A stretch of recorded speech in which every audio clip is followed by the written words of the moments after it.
अस्सलाम वालेकुम। आज मैं जिस कंटेंट पे बात करूँगा वो कंटेंट बहुत अहम है।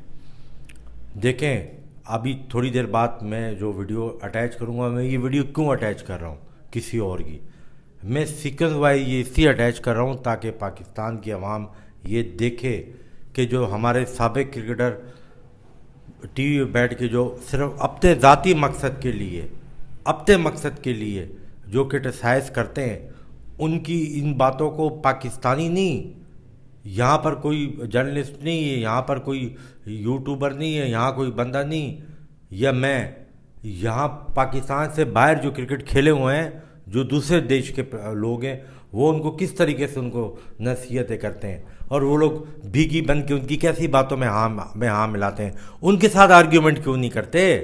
जब आप अपने चैनलों पे उनको बिठाते हो, आप आर्ग्यूमेंट करो ना। जो आर्ग्यूमेंट आप पाकिस्तान की न्यूज़ चैनल पे जो अनप्रोफेशनल अन क्रिकेटर एंकर होस्टिंग कर रहा होता है, उसका प्रोफेशन ही नहीं होता, न्यूज़ कास्टर है, उसका क्या काम है? वो जो लिखे हुए सवाल पूछता है उसको जो है आप जवाब दे रहे होते हो। लेकिन जब प्रोफेशनल बंदा, कोई साबिक क्रिकेटर या एक्सपर्ट या वो या कोई जो है ना वो मीडिया से रिलेटेड, उसके आगे आप चुप करके हाँ में हाँ करते हो, ये तुम्हारा दोगला में आ रहा है, इसको बदलो। नंबर दो बात, जो उस बंदे ने बात बोली है जिसकी मैं बात कर रहा हूँ, वही तो ट्वीट किया था फ़खर जमान ने, जिसपे पीसीबी वाले ने उसको जो है ना पनिशमेंट किया और उस पर जो है ना उसको टीम से बाहर निकाला, ठीक है ना, ट्वीट की वजह से। और ये सनोला बोलता है ये भी झूठ था कि नहीं, ट्वीट की वजह से फ़खर को नहीं निकाला। कज़ाफ़ी स्टेडियम में प्रेस कॉन्फ्रेंस की थी और ये मोहसिन नकवी ने बोला था कि ट्वीट की वजह से उसने वायलेशन की है, डिसिप्लिन की, इस वजह से हमने फ़खर को निकाला।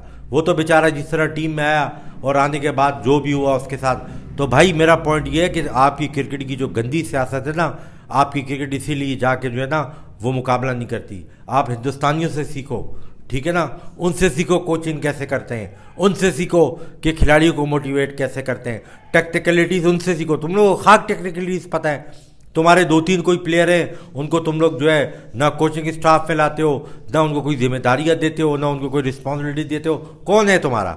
सिर्फ टीवी पे बैठ के बातें करने के लिए? भाई वहाँ एक एक पेनिट्रेट है, वहाँ इंडिया में एक साइंस रूट, इंडिया की क्रिकेट एक साइंस पे मबनी है।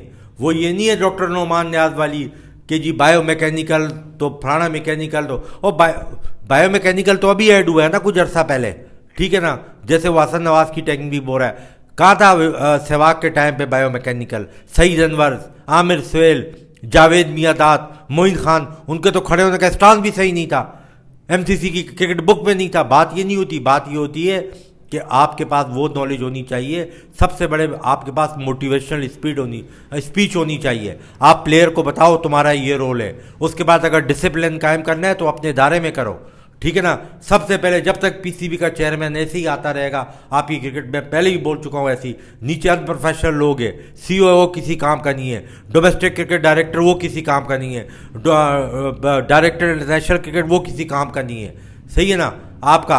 और आपके जो है मेडिकल पैनल में वो किसी काम के नहीं है, आपके एनसीए कोच किसी काम के नहीं है, आपके डिस्ट्रिक्ट कोच किसी काम के नहीं है, आपकी सिटी लेवल के कोच किसी काम के नहीं है। तो जब काम के नहीं है तो काम जब पहले ऊपर से सही करो ना।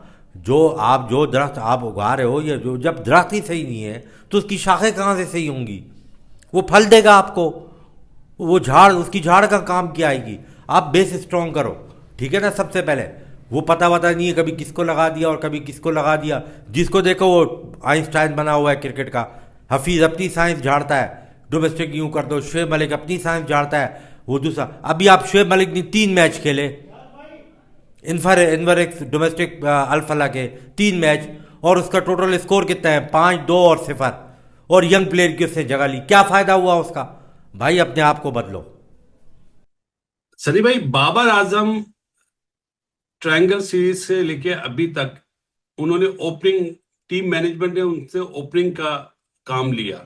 आप क्योंकि दुनिया के one of the best opener जो मैंने देखा है, जिस तरह आपने Joel Garner, Andy Roberts, Michael Holding, Marshall, दुनिया के सारे बॉलर, इमरान भाई, जिस तरह आपने उन्हें टैकल करा और उनके सामने परफॉर्मेंस दी, और ओपनिंग करना इतना आसान काम नहीं है, आपसे ज्यादा कोई नहीं जानता। आप क्या समझते हैं, बाबर आजम को ओपनिंग कराने का फैसला सही है ये? T20 में बिल्कुल सही है, क्योंकि नहीं, आप ओडीआईज में नहीं, है नहीं, सनी नहीं, भाई। हाँ तो हाँ, मुझे मुझे कहने दीजिए, T20 के लिए बहुत सही है, क्योंकि आपके जो सबसे बेहतरीन बल्लेबाज है, सबसे बढ़िया बल्लेबाज है, उनको जितनी ज्यादा गेंदें मिलेंगी उतना आपकी टीम को फायदा होता है। पर 50 ओवर्स के लिए शायद नंबर 3 उनके लिए बड़ी अच्छी जगह होगी, क्योंकि देखिए ये जो सफेद गेंद है वो कुछ 10-12 ओवर के लिए स्विंग होता है या सीम होता है, और उसी में तो इंडिया के खिलाफ आउट हो गए, क्योंकि थोड़ी सी हल्की सी थोड़ी सी मूवमेंट हो गई, उसी में आउट हो गए। तो अगर नंबर 3 पर खेलते, और अगर 3 पर खेलकर नंबर 14-15 ओवर में बल्लेबाजी करने आते, तो ये जो कठिनाई थी, ये जो मुश्किलात थी, वो शायद नहीं मिलती, और उसके बाद में उनके पास जो शॉट्स है, वो शॉट मेकिंग करके उनके रन बन सकते थे। अभी उन्होंने उनको ओपनिंग क्यों भेजा गया, ये टैक्टिक आपकी पाकिस्तान की सिलेक्शन कमेटी या आपकी टीम मैनेजमेंट है वही बता सकती है कि क्यों उनको ओपनिंग में भेजा गया। पर एक बात सही है कि उनके पास बहुत बहुत टैलेंट है, और मैं यही चाहूंगा कि मैंने देखा है कि आप नेचुरली, क्योंकि वो इतने बड़े टैलेंटेड प्लेयर है, तो उनके बारे में एक्सपेक्टेशन तो ज्यादा होती है।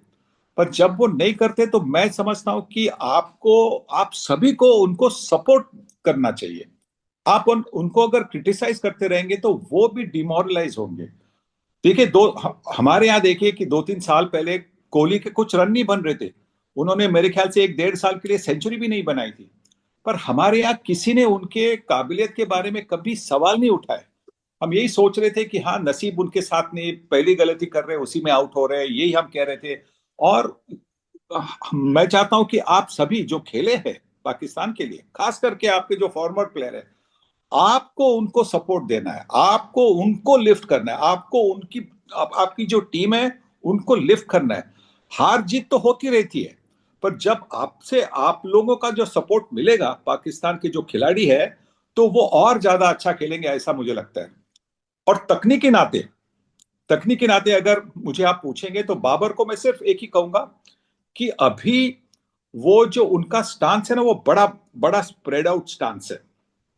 अब कल मैं हमारे आज तक का प्रोग्राम पर भी मैंने यही कहा था कि अगर वो स्टांस थोड़ा सा मतलब कम कर दे, मतलब विड्थ जो पैरों में है वो थोड़ा सा कम कर दे, तो दो चीजें होती है।